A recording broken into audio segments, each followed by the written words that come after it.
your first alert weather with meteorologist Eric Burke.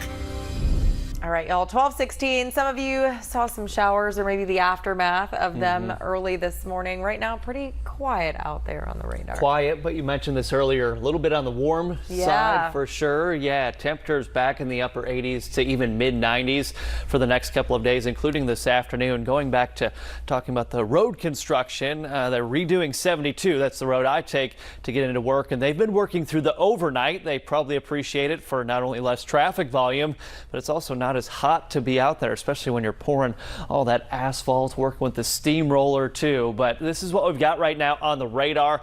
I believe that's just some ground clutter. We actually have pretty fair skies. No clouds equals no rain. So I think we have a temperature inversion in place, and that's when you got some warmer air aloft compared to down at the surface, and it actually just kind of bounces the radar beam back down, and that's what you get. I even turn the sensitivity up a little bit, down rather, to try and pick up on some things. But I do believe we're tracking a little cluster of rain right now near Whitwell, Tennessee. That's going to move to our east and southeast, but just seeing that keeps the forecast the same for us. There's a chance of seeing some very spotty, isolated downpours or even a few embedded storms coming in over the next couple of hours. That will continue for the afternoon into the early evening. Some lucky people saw some rain overnight into early this morning.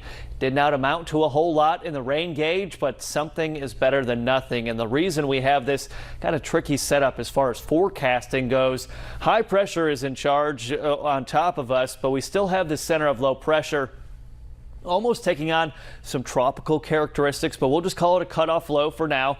In the northern hemisphere, there's your counterclockwise rotation around the low. You can see the feeder bands of the clouds coming in too, but we're on kind of the tail end of that. So when you get that northeast to southwesterly flow, sometimes you get those storms developing over parts of Kentucky and Tennessee. And if we're lucky and everything cooperates, we see a little bit of rainfall popping up. So that's the reason for your 20% chance of a shower or storm today. High temperature will hit 91. We're well on our way into the low 90s. 92 tomorrow, 93 on Friday. So kind of a hotter end of the week. Thursday and Friday won't be awfully humid, so the heat index will stay below 100 degrees. But an early look at your football forecast for Friday. Should be a warm evening for those games with kickoff temperatures around 7, 8 o'clock. Probably in the upper 70s to low 80s. Future radar, this is what we're going to keep that 20% chance in. Just a few little blips showing up. Most of the activity to our north, but hopefully some of you at least see some form of rainfall overnight tonight into tomorrow morning. Mostly clear skies. Another warm day tomorrow, mostly sunny. High temps on Thursday, upper 80s to low 90s. Go out to Marshall County, beautiful Guntersville. Good afternoon to you.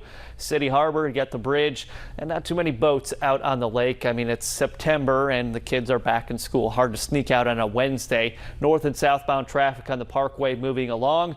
Temperatures right now, 82 Fort Payne to 89 Athens, 88 in Pulaski. Sunny and dry Thursday, Friday. Weekend is actually trending drier, and look at that. Fall starts Monday afternoon.